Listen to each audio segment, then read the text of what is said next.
Hey guys, managed to get through Memorial Day. It's not quite over, it's like almost 6. I did though, this weekend was a lot of hiking. So 9.2 miles, good God, Saturday, Sunday, and today. So my legs really are appreciating me. I've done a lot more hiking, but since I've started doing leg workouts, they've been like just pushing things, not actually having to function as walking. Makes them happy. I did get, I think I got hit on the trail today. That was fun. The guy was really cute. I couldn't tell what he was actually aiming for, and at the time I just kind of was sitting there like, I don't really care. I've reached that point. I'm not worried about a lot of things. I don't know where this is all going, and I'm just doing me. So, I talk to guys. They're fun. I don't know any of them are going anywhere. I try really hard to be, like who I want to be. And that doesn't necessarily mean lowering my standards or talking to people I don't really like. If I'm talking to you and you can tell that I like you, then you're like in the 1%. If you're talking to me and I am disassociated from the conversation, it has nothing to do with you. It has to do with where I'm at.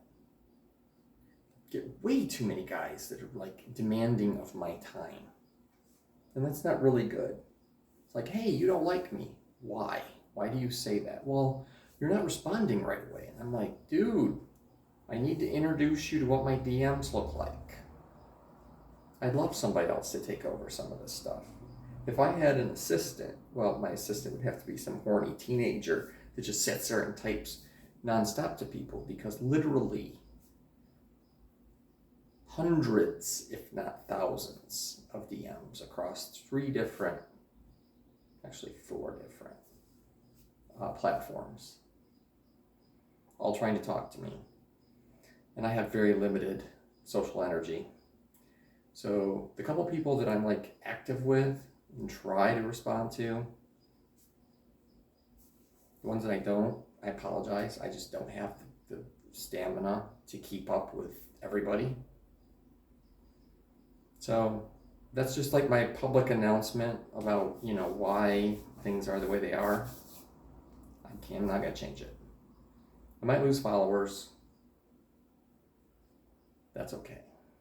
I want to keep the ones that are real and authentic and that understand what I'm trying to do here. The ones that are just looking to see if they can see my dick, not so much. We're good. So, what else is going on? Yeah, my life has been, I'm keeping everything as low-key as possible. Low-key as possible. It's just been rough. As I'm starting to get back into interviewing, and interviewing is just a freaking nightmare. I'm really good at it. And apparently I project well. I do have an interview set up this week. Well, that hasn't been set up yet, but it's in works because the company's really interested in me. And the more I think about the job, the less and less I want it. And that seems to be like a thing for me, how the world works. The places I want to be are a struggle to get to. The places I think are, oh God, not there, are easy. It's awful. I don't want to go back to Detroit. I love Detroit. I don't want to go back. That was a lot of work.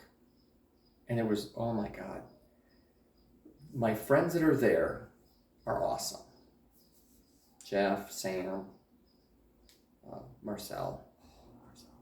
Hi, Marcel. I don't think he watches. But Jeff, maybe. Hey, Jeff. Jeff Agnew, great guy.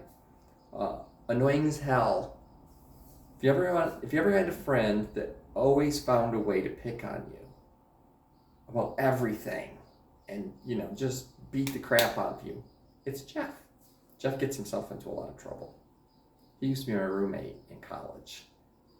He was dating a guy named Dwayne. And Dwayne, I love Dwayne. Oh my God, Dwayne was hot. And I'm still friends with Dwayne and his husband. They're pretty cool. And yeah, so Sam Dubczynski, her name is Sandra, but everybody calls her Sam.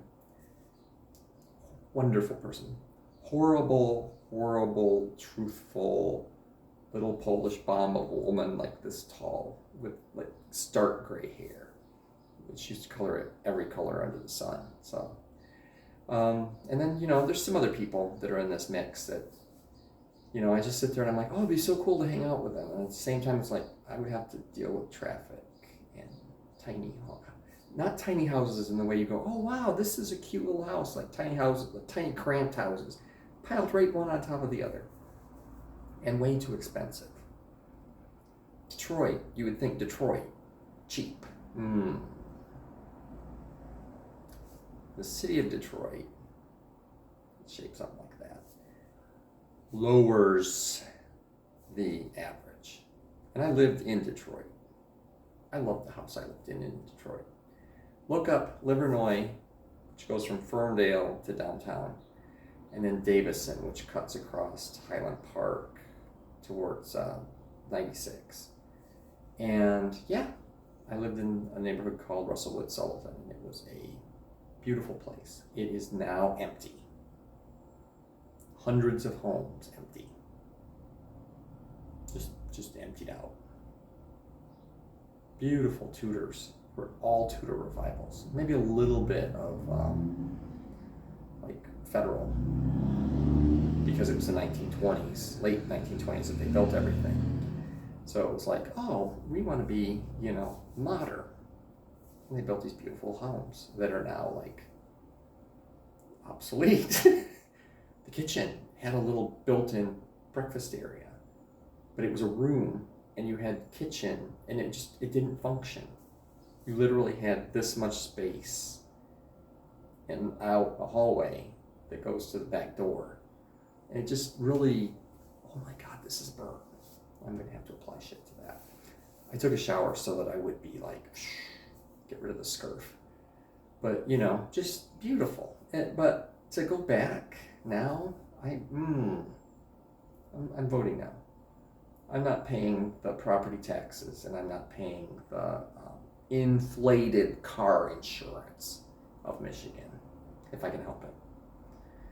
So my hope is Kentucky currently. I was looking at jobs in North Carolina, but the one company, and that one actually I think was in South Carolina, they came back and they're like, hey, remember how we told you this was a $100,000 job? And I'm like, yeah. They said they were lying. What does lying mean? Well, they were hoping between 60 and 85. And I'm like, what? You want me to take a pay cut to move to South Carolina? It's not any cheaper there. It'd be one thing if it was like, hey, you know what? Our cost of living is like 20% cheaper than yours. I'd be like, oh, okay, I could live with that. But Indiana's like the Zimbabwe of the U.S. as far as it's cheapest shit to live here. I don't know. I just picked a country. I picked a random country. I don't know what Zimbabwe's cost of living is like. But here it's cheap. Taxes are low. You'd say, wow, this would be a really great place to live. It's boring as shit. It's flat. What else can I say? White rice is considered a spicy dish here. Mashed potatoes, if you put pepper on it, gets a little bit too peppery, even if you go with the pepper. It's just not, for somebody that likes spicy food and flavor, this is not a place to live. And everybody's mindset's like 1960s. It's slowly changing. Very freaking slowly. I yeah, I'm okay. I want out. So, and am I saying that Kentucky's better? No, not even slightly. But I'll be around more people like me and have access to stuff. So, in looking at Lexington, which is like my number one choice, which means I'm going to get screwed out of it. The University of Kentucky's there. The next town down, and for the life of me, I can't remember the name of it, has Eastern Kentucky University. And the next town down from that, which is where one of the jobs is that I'm looking at, has another college. It's like, oh my God, academia in that little strip is like huge, which means, well, this is going to sound creepy, but college students, professors, TAs, grad students, lots of gay people, maybe some that stay. So I could actually maybe find somebody to date. And considering that I like guys that are a little bit younger than me, and let's be honest, I don't care about age as long as they're over 18. And actually, my lower limit should go up from there because that's really stupid. 18-year-olds have. I, though, at 18, was in a relationship that lasted for 11 and a half years. Is the world different now than when I was 18 a long, long time ago? A little bit. Do I think people that are 18 could form a relationship? Yep, I do. Do I think they would want one with somebody that was in their mid-50s? Some of them might. I would like a 30-year-old, somewhere in their 30s. That would be awesome because they kind of got their shit together a little bit. But I'm not going to deny, I'm not going to, some 27-year-old came up to me and said, "You're my guy." I'd be like, okay, I'll give you a shot. But you'd better be worth it. My level of what I'm valued at is infinitely higher than it's ever been because of all the work I've been doing over the last 2 years. And at first I was like, I will settle for anybody that likes me. Ooh, this is cool. Now it's like, you know what? You're a lot of work. Or you live too far away, or you're damaged beyond recognition. I have a guy that I really, really like that's in the Air Force. Just one of many. And he was supposed to be he was in town. He was in Speedway. And he got a hold of me. He says, "Hey, I might stop in if you're lucky." And I'm like, if I'm lucky. And then he kind of instead his sister wanted to drive with him, so they went to Cincinnati, not Louisville. And I got a hold of him last night. I'm like, "Hey, what's up?" And he says, "Oh, crap.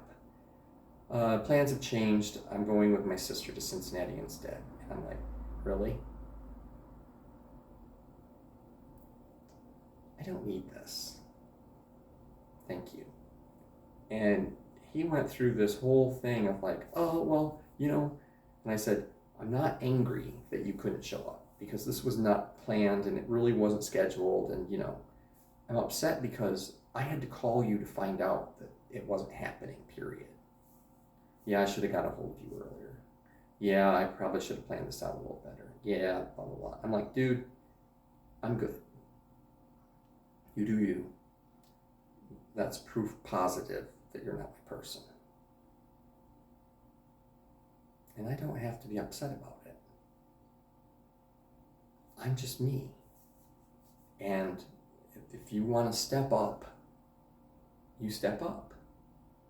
But you better have your shit in a row.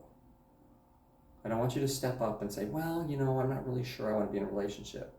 Son, why'd you even bother me? Why'd you bother stepping up? "Well, I thought maybe I could make it work." No. If you stepped up and said, "You know what? I'm scared. I've never been in a long-term relationship." I'd be like, "Okay, how slow do you want to take it? How fast do you want to take it? What do you want to do?" "I don't really know. So we should probably go slow." "You want to go on a date?" "Well, I'm not sure that I'm ready for that." "Okay. The other option is, of course, we could just talk for a bit and see how you feel. I'm good with that. Be honest. If you're honest with me, I'll be honest back. But if you're playing games, oh, son, I am not the person to do that with. I will block your ass faster than anything. So, this was a little bit of a ramble and a little bit of me, showing that I am getting my stuff in order and being just me. I'm really getting happy with just being me. That spells doom for the next guy that tries to date me, though. It's like, hey, do you want to drive out to Lexington and see me? Why would I want to drive all the way there? How about we meet in the middle? Well, I don't really know anything in the middle. Louisville's in the middle. Madison, Kentucky, or Madison, Indiana, is in the middle. I'm not your servant. I'm not your beck and call. I love you guys. I love you, dude. And for everybody who's wondering who the dude is, that's my potential new boyfriend. Whoever the fuck he winds up being. Love you.